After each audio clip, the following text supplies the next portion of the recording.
Hello, Ray Phoenix here. Welcome to Let's Play Jumping Flash 2 Part 3. We are now in World 5, where it's a big carnival level, just like the carnival level we saw in the original Jumping Flash. There's carnival games, there's sideshows and rides and things like that everywhere, and there's 4 Moo-Moos hiding in this level, and plays music. It sounds just like the carnival music played in the first game, only it sounds a little bit more I don't know, something like Clowns to listen to, or Bonkers D. Bobcat, or something like that in Disney's Bonkers. That show was pretty insane, kind of like the stuff that happens in this game. This game is pretty insane. People wonder how people can come up with such bizarre ideas like this, but I don't question it at all. It made for a really entertaining video game, which is Jumping Flash 2, and still continuing to entertain us today, which is how we're able to, watch me play this game, because everyone loves watching me play this game, right? There's that weird enemy, that weird scorpion thing, wherever that kind of enemy that is. You jump on these things that say Moo Moo. I don't know what those are supposed to be. It looks like some sort of container that cotton candy would go into, because they sell pre-made cotton candy now at pretty much all the carnivals. Everything's pre-made now these days. They don't make stuff there right on the spot. They always make it somewhere else and send it to the carnival nowadays. You stand on these platforms and there's planes flying around. There's a volcano. It's filled with water. I don't know whose idea that was. And then there's this axis above that track that indicate that, if you go on this, you're going to fall off kind of thing. But one of those track paths actually leads to the bonus stage, the obligatory bonus stage, where it's going to do absolutely nothing for us because we already have 9 lives. This isn't really anything more we could possibly get from these bonus stages, other than that's to show, hey look, this is where the bonus stage is, the World 5-1 bonus stage. It's located over here, and it's much easier to find if you find all 4 Moo-Moos first for some reason. And so this looks like a bonus stage, just like one of the other many bonus stages. Games pretty much all the same at this point. You've seen one, you've seen them all, you've seen most of them now. All they really do is this: rearrange the block arrangement, and rearrange the position of the balloons. It'd be cool if they actually, maybe mixed it up a bit more by maybe making a shooting gallery, maybe of balloons, maybe Jumping Flash shooting gallery. That's something that could have worked. It is possible to aim your magic arrows, aim your line of fire at different targets, so there is something they may have done in this game. If they were making any sequels to this game, that's something that could be taken into account, but of course there never will be any sequels to Jumping Flash. But again, who's Bubsy could have a sequel so many years later, so many decades later when he's gone and long forgotten. Why not Jumping Flash? The 90s were so messed up when it came to sequels. Games like Ristar never got any sequels at all. Same with Dynamite Headdy, and yet Bubsy got tons of sequels. And it's quite surprising that Vector Man got a sequel at all. Vector Man wasn't that popular, wasn't that successful because he came out way too late on the Genesis. I'll probably be Let's Playing Vector Man eventually, pretty soon. I've actually been getting back into Vector Man again lately. It's a really good game. It's my father's favorite game on the Sega Genesis. I'll have to consider it to be Sega's Donkey Kong Country. And people start questioning, why are you calling this game Sega's Donkey Kong Country? Well, it has a 3D rendered graphical effect of Donkey Kong Country had, and it's a 2D platformer, and it's filled with challenging things, and it's filled with a variety of gameplay as well too. Still with Sega's attempt at competing with Donkey Kong Country. And then in the year after that, in 1996, we got Sony's attempt at competing with Donkey Kong Country, the original Crash Bandicoot. The original Crash Bandicoot actually is more similar to Donkey Kong Country than anything else. They're all a bunch of levels where you run on a preset track, preset path, and you're clearing levels around an island, just like in Donkey Kong Country. And it's hard as hell. You can only save every so often, just like Donkey Kong Country. At least the original. I don't know about the sequels. I never actually got to the Donkey Kong Country sequels that much. I never played the original so much. I never actually played the sequels as much. And then I remember a boss I had at work disagreed with me that anything else is a Donkey Kong game. He doesn't think Donkey Kong 64 is a Donkey Kong game. He also doesn't think Donkey Kong Jr. is not a Donkey Kong game. Saying Donkey Kong Jr. is not a Donkey Kong game is like saying Empire Strikes Back is not a Star Wars movie. Or like saying Jumping Flash 2 is not a Jumping Flash game. And again, Jumping Flash is from, franchises nowhere near as big as Donkey Kong franchise, obviously. But I can imagine there's another universe somewhere where Jumping Flash is the most popular thing ever. Kind of like how in Brazil, Sega stuff is way more popular than anything else, which is why Master System lasted way longer there than it did in North America. There's so many awesome things in Master System games that only came out in Brazil. I'm actually interested in collecting Master System games. It actually was, but then the games are so freaking expensive that I just turned to emulation instead. I'm showing more videos of Sega Master System games. Sega Master System was still an underrated gaming system, an underrated masterpiece of a system that a lot of people overlook. But it actually was a really good system overall. It had Fantasy Zone on it, or whatever it was called. I played Fantasy Zone on it. It's like Defender, but it's very fantasized and goofy looking. I actually made a video of that game like back in pre-antiquity days when I didn't even do commentary on my YouTube videos, and I would just play the game with one hand while I record with my phone with the other hand. Those videos were nowhere near as good. I only kept those videos on my YouTube channels like historical documentations of stuff that I've done once before.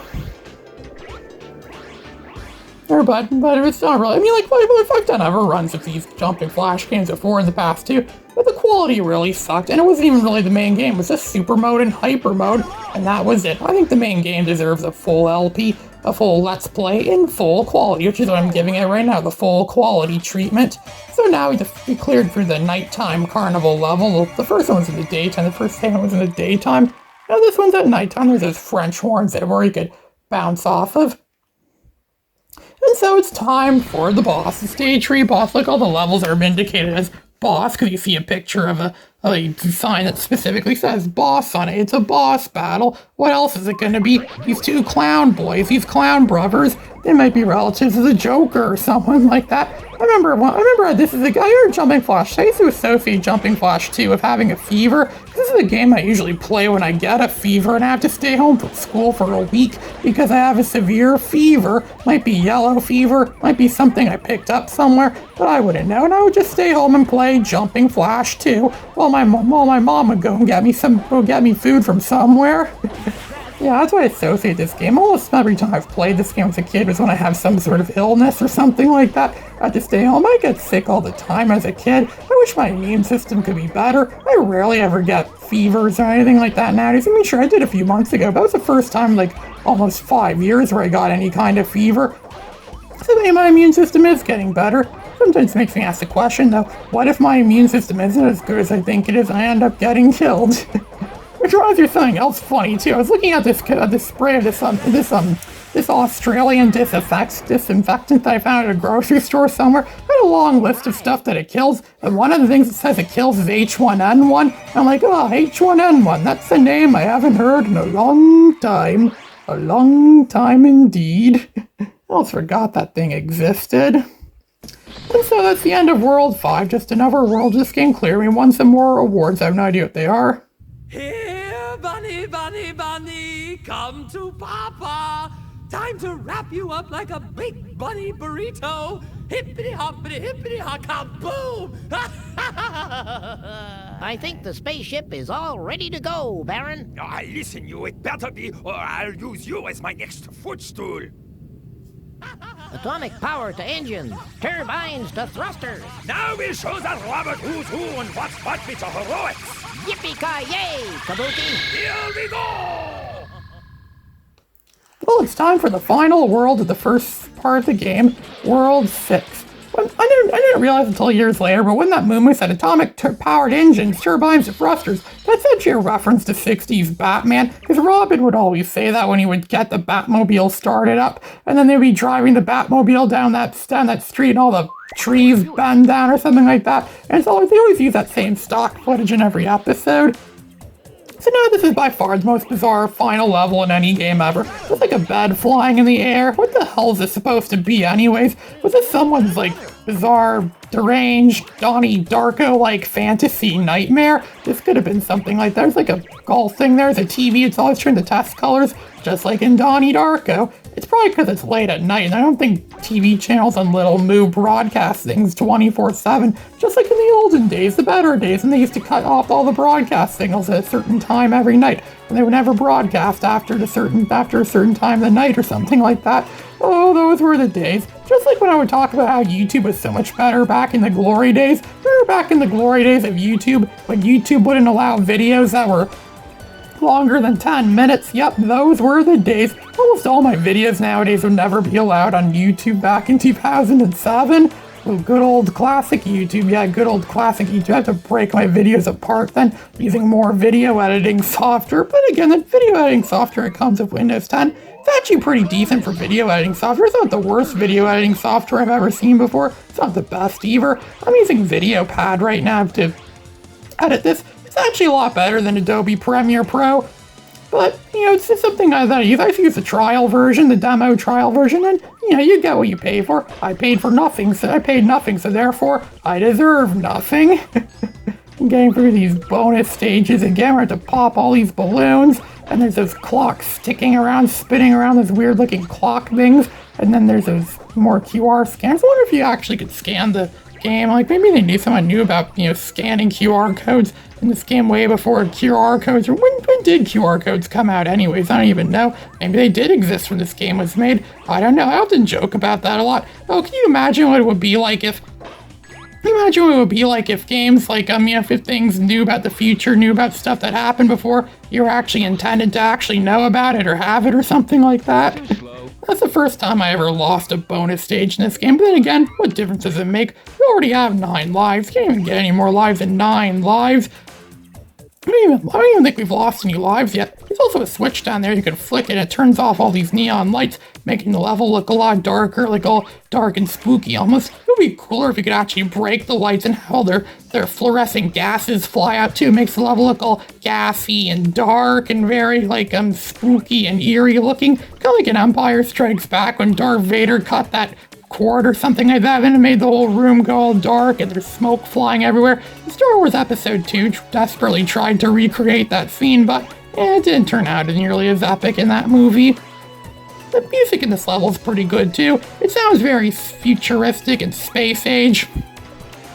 It doesn't sound all... It sounds different than that. I mean, it's different than the music that was in 6-1 in the original game, but this is still pretty good. That Moo Moo is probably going to be eaten. Well, maybe this is supposed to be Captain Kabuki's house or something like that. That actually made pretty sense. That actually does make sense, this, where Captain Kabuki's house, he's pretty large. That's probably, now come to think of it, now just hit me right now. That's probably his TV set right now. This is probably his shower room. And there, you might find his printer somewhere. Maybe there's something going on in Captain Kabuki's printer. I kind of need a printer right now, too, to print out a lot of copies of my resume. I'm not sure how I'll do that, though. A lot of people don't have printers anymore. I don't have a printer anymore. Most people I know don't. My friend Arcanine F50 has a really good printer. But he says that the printer has nothing to do with how the images get printed out. It's all about your, how you format it using, image editing software or something. They actually printed out the copy of Jumping Flash 2 for me, so I finally got a real case for this game. It actually does look really, very real looking, just like the real game. And it's all because of Arcanine F50's awesome printer. Thank you again, Arcanine, and his awesome editing skills. Thank you again, Arcanine F50, for your awesome for your awesome photo editing skills. And of course, your good printer, of course. And so now that this level is clear, just like the first game, this game has the exact same formula the first game had. Just like in the first game, for the last 2 segments of World 6, we're fighting some bosses. But this time around, we're not going to be fighting a clone of Robert this time around. This time around, we're fighting... Look at that, it's a Moo Moo. It's the one that has 7 on its head. So this is what happened to that missing Moo Moo we saw earlier, that lost Moo Moo. This is what happened to him. He got used as a battle droid, a battle robot android thing that's going to be used to fight against us. I wonder if all the other ones, the first 6 that were used in the first Jumping Flash, I wonder if they could have been destroyed as easy as, what we're doing to them now. If that's so, then how come Robert didn't just go after them and fight them and just destroy the robot things directly? You have to go through the levels and find the jet pods. Or maybe that's some sort of ray shield on them or something like that. It's always ray shields. Ray shields, we're smarter than this. Apparently not. Well, apparently I'm not smarter than this thing either. This thing's not smarter than me, because how come I'm destroying it right now? I'm ripping it apart. Look at this. He took out 2 lightsabers and he's swinging his lightsabers around. This game was made before the Star Wars prequels, before we see, it's common in the prequels to see people with lightsabers go jumping around and flying around and slashing down every single thing they could lay their eyes on. This was made in 1996, this game. So this is before the prequels. Wonder if this game prophesies the prequels of Star Wars or something like that. Did Jumping Flash really have any influence on Star Wars? I don't know. It's possible, though. And now for the final boss, the final battle, the first segment of the game, the first half of the game. You stink. Look, there's like some sort of like weird marquee kind of thing on the side of the on the side of the level. It has a weird tie-dye band thing on the side. Almost looks like the tie-dye sky from the original Jumping Flash. I think we're in some sort of stadium again. This boss is pretty much the same as Baron Aloha was in the first game, but only this time around it's like some robot version of Captain Kabuki that we have to destroy. Captain Kabuki. You can even see his name written on the ground there, Captain Kabuki. I can't even read what the marquee in the background says. It says the light. It says some. It just says a bunch of random nonsense. It says you stink. It starts going into a bunch of stuff that I'm pretty sure wouldn't be otherwise, or shouldn't belong in a KA-rated game or something like that. Because this game is rated KA. But I don't know. They could sneak some stuff. And I mean, the ESRB was very questionable back in these days. Warhawk was also rated KA, and the game over screen looked like blood splattering everywhere. And then there was another game I played that was also, what was it? I'm trying to remember what game it was. And there was I'm trying to remember what game it was. I know there was, it was Battle Arena Toshinden 2. Not my disc of that game. I only have a disc that I found at the Salvation Army back in 2011, and it says rated KA on the disc. When I found photos of what the box is supposed to look like, it says it's rated T. Did they print the wrong thing on the disc? I like how in that Grinch movie from 2000 where they printed the wrong rating classification at the end of the movie. Look at that, this boss even has the same face as a Baron Aloha head. You can also see Baron Aloha vaguely in the background if you look carefully at the background there. You see Baron Aloha flying around that ship thing of his, that flying ship thing. Don't pollute. That's what it says, that's what her big message is. Don't pollute. Did someone have to play some radio game and get that off the radio using some weird decoder? The same thing that told them to drink plenty of Ovaltine? Well, Captain Kabuki is seemingly defeated, and we won a trophy for getting through the whole game with a 1 on it. Oh no! Now I'll lose my standing in the Pan-Galactic Criminals Club.